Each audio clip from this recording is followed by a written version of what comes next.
E a descoberta médica mais importante das últimas décadas vai dar mesmo o que falar. Mas antes de nós chegarmos até ela, nós vamos voltar um pouquinho no tempo. Foi em 1959, se não me falha a memória, que surgiram os primeiros registros de homens morrendo inexplicavelmente. Eles continham HIV, mas os primeiros registros oficiais aconteceram quase 20 anos depois. E foi em 2003 que os cientistas comprovaram que o HIV veio dos chimpanzés. Mas essa descoberta não excluía o fato de que milhões de pessoas estariam contaminadas pelo mundo. As perdas foram muitas, de anônimos a celebridades. Eu mesmo perdi um monte de amigos. O ator americano Rock Hudson, por exemplo, foi a primeira grande estrela a ser vitimada pela doença. Cazuza, Freddie Mercury, Renato Russo, enfim. Em 2013, o temido vírus HIV pode estar com os seus dias contados. 16 pacientes já venceram o vírus e um remédio que está sendo testado está apresentando resultados excelentes. Mas isso não significa que a prevenção deva ser descartada, muito pelo contrário. E a consciência e o zelo pela própria vida devem estar presentes acima de tudo. Nós vamos debater sobre estas e outras questões importantíssimas num serviço aqui de saúde pública. Para tanto, eu convido o diretor do Instituto Emílio Ribas, Luiz Carlos Pereira Júnior, o coordenador do Grupo Pela Vida, Murilo Duarte, o coordenador adjunto do Programa Estadual DST-AIDS, Arthur Kalichman. Obrigado. Kalichman, de onde você é? Eu sou do Rio de Janeiro, igual você. É bom. De ver esses nomes estranhos, né? Muito obrigado por terem vindo todos. Pô, logo o dia que eu não vim de gravata, que é a sexta, tá vendo? Mas tá lindo, tá lindo. Muito obrigado. Obrigado, eu. Luiz AIDS já matou inúmeras pessoas no mundo, eu mesmo perdi um monte de amigos aí, mas por que o HIV é um vírus tão poderoso, tão difícil de combater? O HIV tem uma característica, como todos os outros vírus, ele é de vida intracelular obrigatória e ele habita exatamente a nossa célula de defesa, então ele passa a ser um alvo difícil de ser atingido. Acho que esse é o segredo. Por isso, claro. Arthur, todo portador de vírus HIV necessariamente irá desenvolver AIDS? Não, né? Todo não, mas 99%. Assim, acho que no máximo, assim, pelos dados que se tem hoje, cerca de 1% das pessoas são o que se chama de controladores de elite, pessoas que têm uma capacidade, pelo seu sistema imunológico, de reconhecer o vírus, não de eliminar o vírus, mas de se manter numa situação de baixíssima quantidade de vírus. Mas não vale a pena achar que a gente está dentro desse 1%. É sempre melhor a pessoa achar e a chance é bem maior de estar nos 99%. Sem dúvida. Murilo, você faz parte do Grupo Pela Vida, que trabalha com ações que visam prevenir e controlar a AIDS. O que pode ser feito para incentivar as pessoas a fazerem o teste de HIV e assim evitar a contaminação e transmissão desse vírus?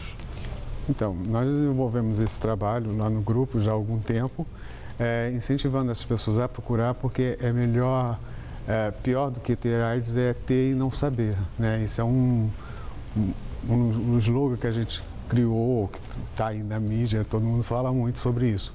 Então, da importância de estar sabendo antecipadamente se é portador ou não, até para estar fazendo um acompanhamento mais direcionado para que futuramente não desenvolva certos tipos de patologia que pode agravar mais a situação. Porque na verdade, como o Luiz falou aqui, se para nós que estudamos histologia, a gente sabe, atacou a célula de defesa, dançou. Então, a doença que vem é oportunista, que o vírus em si não é uma doença, ele só abre a porta para que as outras venham, né? É isso, né? Exatamente. E hoje, a questão de, óbvio que é importante melhorar a qualidade do tratamento das pessoas, mas começar o tratamento quanto mais cedo possível, quando a pessoa ainda está bem, sem ter ainda nenhuma doença oportunista, porque entre a pessoa pegar o HIV e ela destruir o sistema imunológico a ponto da pessoa ficar sujeita a várias doenças, demoram alguns anos.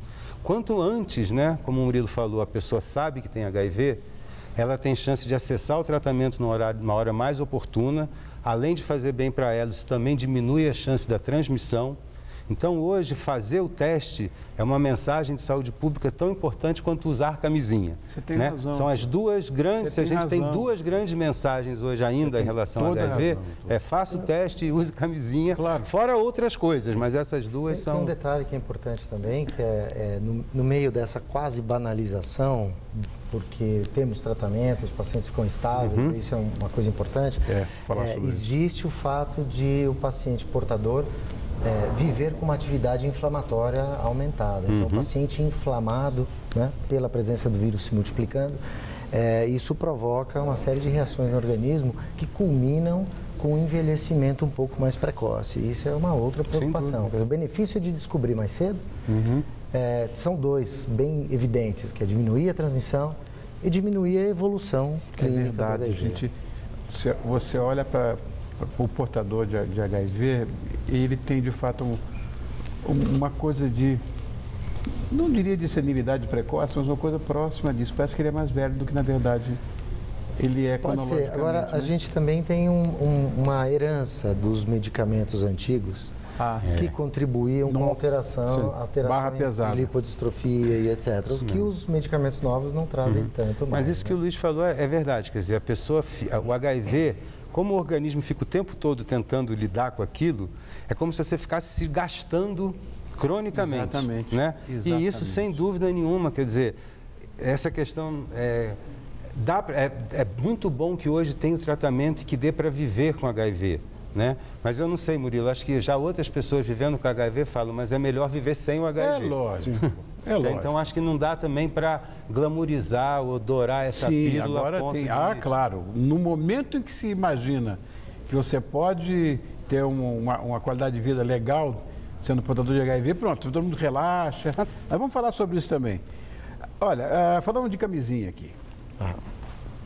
Depois de uma relação sexual, quanto tempo a pessoa que se suspeita da contaminação, você deve esperar para fazer o teste para saber se de fato contraiu o vírus?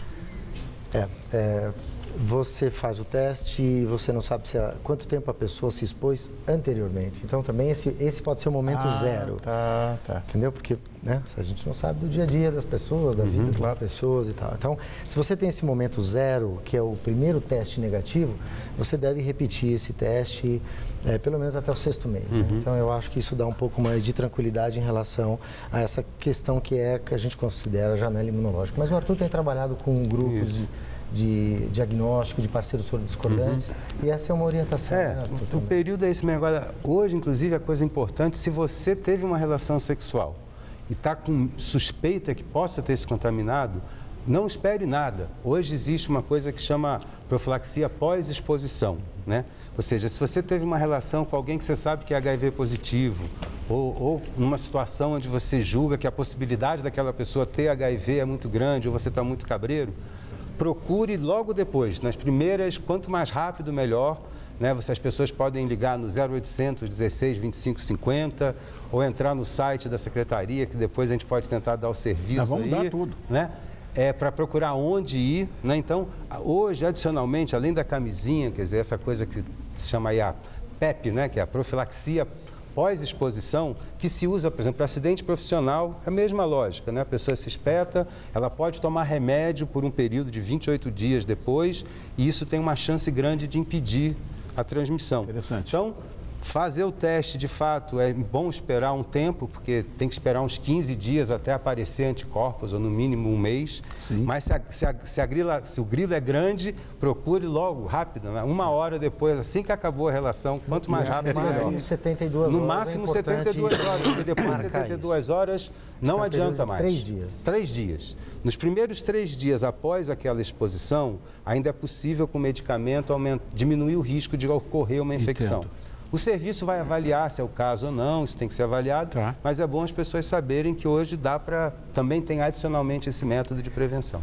E, aliás, de uma certa forma, Rony, a procura das pessoas ao grupo é em consequência disso, porque muitos procuram a gente dizendo assim, não, tudo bem, então eu tive um contato de risco, então eu vou lá, eu falo, olha, aconteceu isso, começo a tomar o remédio, tudo bem.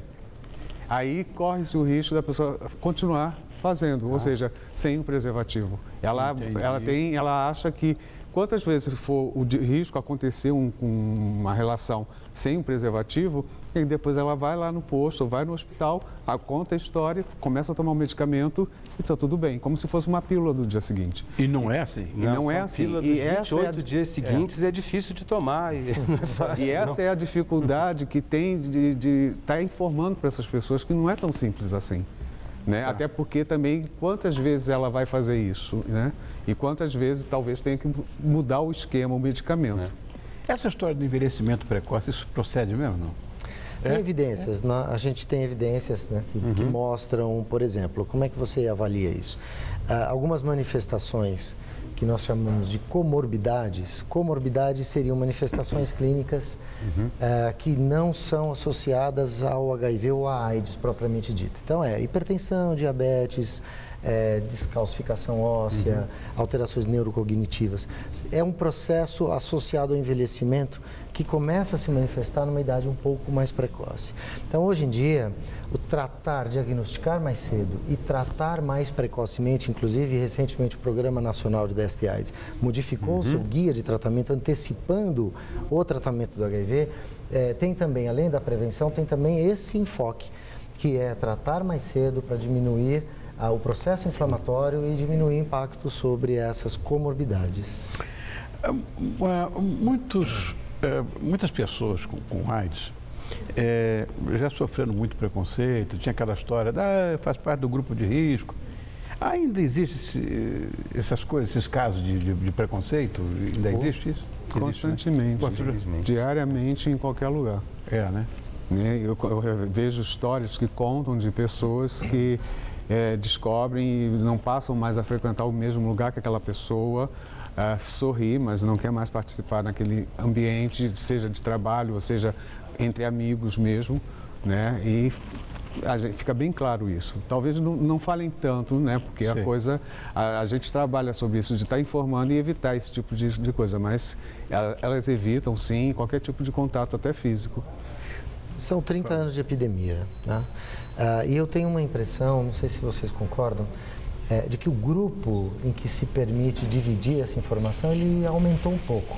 Não é uma informação que você pode contar no seu trabalho, escola ou algum ambiente, mas quando você está cercado de pessoas mais próximas, já dá para dividir um pouco mais. Eu tenho essa impressão, não sei se é o dia a dia.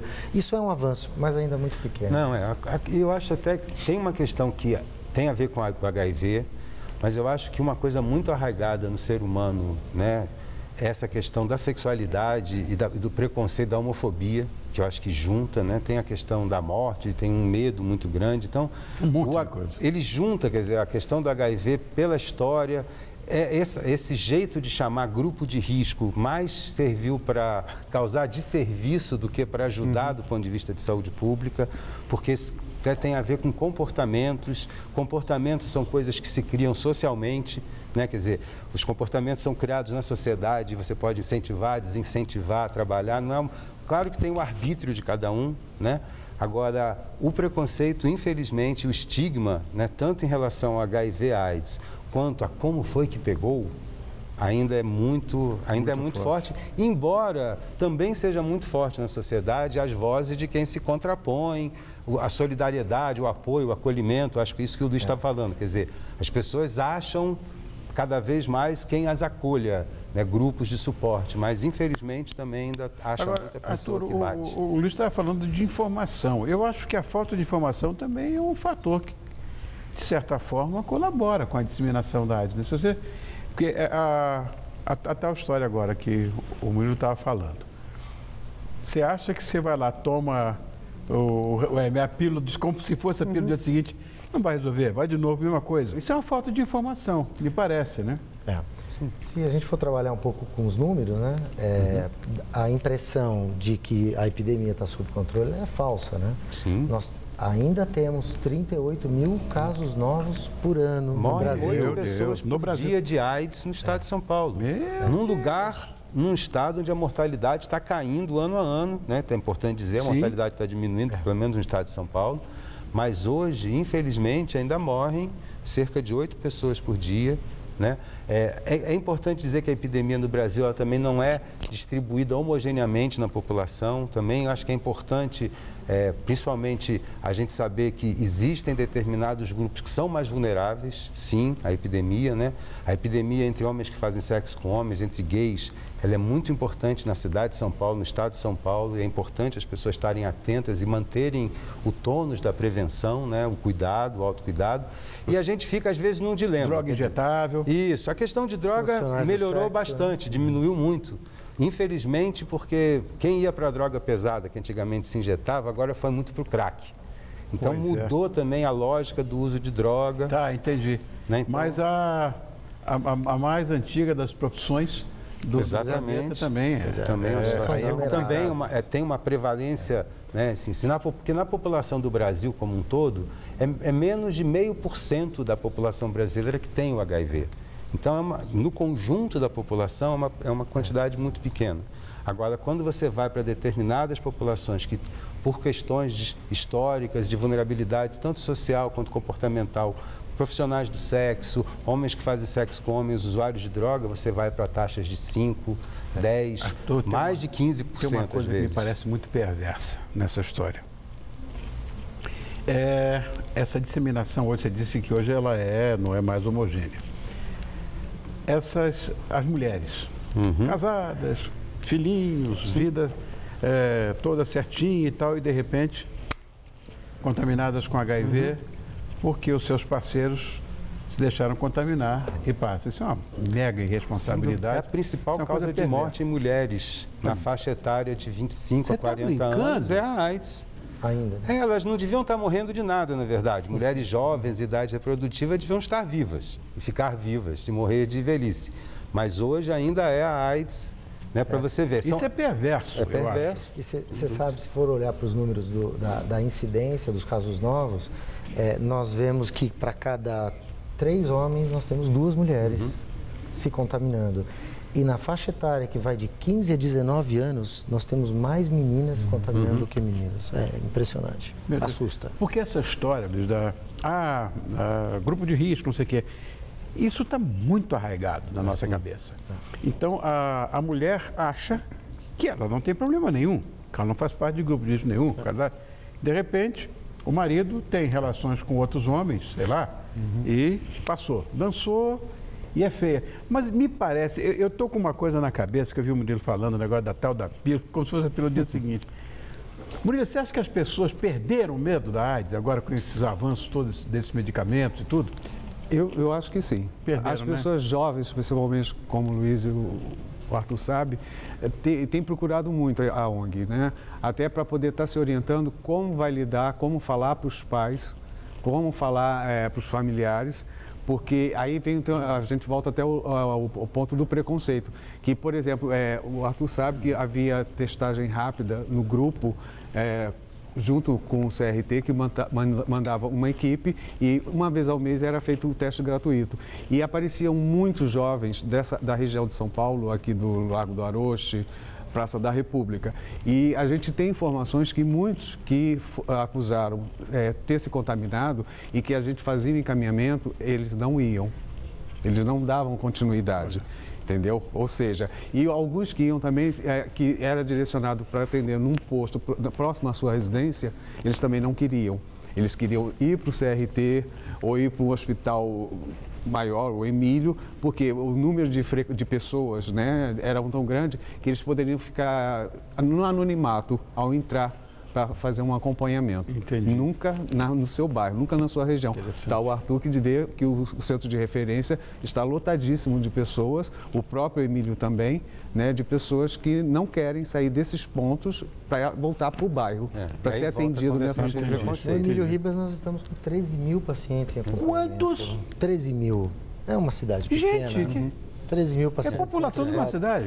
O CRT no ambulatório são 5 mil pacientes. Cabe, a gente não sei nem se cabe lá. No Emílio Ribas a gente conta algumas outras doenças infecciosas. Hepatite é uma pauta para um outro dia para a gente conversar, porque é bastante importante. Hepatite C, hepatite B. Mas coloca todo o contingente lá no Emílio, a gente tem... Então, e eles usam o Emílio, doutor, por causa disso, assim, não, eu vou tratar da hepatite, eu vou tratar de outra situação, mas não de HIV. que naquela época, anos atrás, quem entrava no Emílio era carimbado, portador do vírus. Agora, o que é curioso é que, apesar dos 5 milhões de testes disponibilizados por ano, a gente tem ainda essa dificuldade de acesso ou de enfrentamento do diagnóstico, né? Que é isso que eu acho que é uma campanha com mais constância poderia vencer um pouco mais, né? Não é o que a gente vê na mídia hoje em dia. Olha, na verdade... Eu até agradeço esse espaço que você abre para a gente discutir esse tema. Mas olha, eu levantei essa história porque algumas pessoas já conseguiram se curar, não tiveram mais nenhuma manifestação do vírus. E, sei lá, além dos antirretrovirais, o que mais pode ser feito para evitar que esse vírus volte a se manifestar? Porque eu sei que os pesquisadores brasileiros, como vocês todos, estão envolvidos na história da vacina. A vacina, e os avanços científicos, a gente acompanha isso, né? Principalmente na mídia impressa, né? Apontam para possível cura. E eu tenho medo que isso possa prejudicar mais uma vez as campanhas de prevenção. Que está na bica de sair a vacina. E está todo mundo já relaxado. Isso me assusta. O Arthur trabalha com a rede de vacinas, né? Ele pode falar um pouco mais. Eu, na ponta, como clínico e vendo os pacientes, existe uma demanda muito grande por isso, né? Eu encorajo os pacientes há 25 anos atrás, quando nós falávamos, vamos ser otimistas, e hoje eu já digo que nós temos 30, 40 anos de estabilidade clínica, que seria a cura funcional. Sim. Eu também encorajo os pacientes a persistirem, se tratarem, para que eles estejam preparados para o momento, porque eu também acho que nós estamos na década, ou pelo menos há 15 anos, de ter uma cura. Se não for uma cura por esterilização, pelo menos que nós possamos ensinar o nosso sistema imunológico a controlar o próprio vírus. Perfeito. Agora, caso os resultados com a vacina sejam positivos, e eu tenho certeza que serão, como é que a gente vai conscientizar a população a continuar se prevenindo? Porque, além da vacina, a gente pode esperar um monte de coisas em relação à medicina para os próximos anos. Eu acho, quer dizer, o que tem se discutido muito atualmente é esse conceito, essa ideia de um pacote de prevenção, né? De um conjunto de estratégias. Quer dizer, por exemplo, eu também acho, pensando racionalmente, a camisinha é a melhor coisa que tem. Ela é barata, ela não tem efeito colateral, ela evita a gravidez, ela evita quase todas as outras doenças sexualmente transmissíveis, né? Você pode negociar, quer dizer, racionalmente falando, está tudo pronto. Claro. Na prática, o que a gente vê? As pessoas têm dificuldade de usar camisinha, a gente trabalha. Então, talvez outras estratégias, como essa de tomar o remédio, que eu também acho, não dá para a pessoa ficar tomando remédio cada vez que namora, isso é loucura. Tem sentido. Tem já também a proposta de ficar tomando remédio antes, que é a PrEP, que talvez para algumas pessoas, em alguns momentos da vida, possa ser uma opção boa. Também você não vai pensar que a pessoa, porque para tomar remédio a vida toda... Mas em caso de acidente... Isso. Eu acho que a gente tem que estar aberto, Murilo, a estar conversando com essas novas tecnologias, mas não dá para abrir mão, por exemplo, do preservativo. Ou, né, a vacina é uma coisa que, né, como o Luiz falou, a gente pesquisa vacina aqui em São Paulo, lá no CRT, a gente já participou de alguns estudos. Tomara que a gente chegue, aliás, só vai chegar se tentar. A única coisa que eu tenho certeza é que, sem tentar, a gente não vai descobrir vacina nenhuma. E essas portas, eu acho que, em relação a essa vacina, vão abrir para a cura de outras doenças. Sim. Detectadas desde o século XVIII, tipo câncer, que ninguém até hoje eu queria só falar uma coisa. Nada. E agora, eu queria também falar uma coisa. A gente tem uma certa... É claro que todo mundo está louco para chegar à cura da AIDS. E eu espero que ela chegue. Quanto mais rápido ela chegar, melhor. Porém, tuberculose tem cura.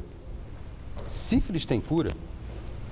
A gente acabou com a tuberculose? Não. A gente acabou com a sífilis? De jeito nenhum. Ou seja, eu espero que a cura da AIDS chegue, a cura individual. Correto. A cura de uma pessoa com AIDS. Eu torço e vou ser muito feliz o dia que isso acontecer. Isso significa que a gente vai resolver o problema da AIDS? Não necessariamente, porque se a pessoa que se curar hoje, namorar amanhã sem camisinha e o HIV estiver lá, dançou. Ou seja, é claro que é muito bom que a cura da AIDS chegue. Mas a gente também não pode ficar nessa ilusão, porque tem várias outras doenças que têm cura clínica, individual, mas do ponto de vista da saúde pública, do ponto de vista da epidemia, a gente ainda está apanhando delas aí até hoje. E a gente volta e volta para aqui.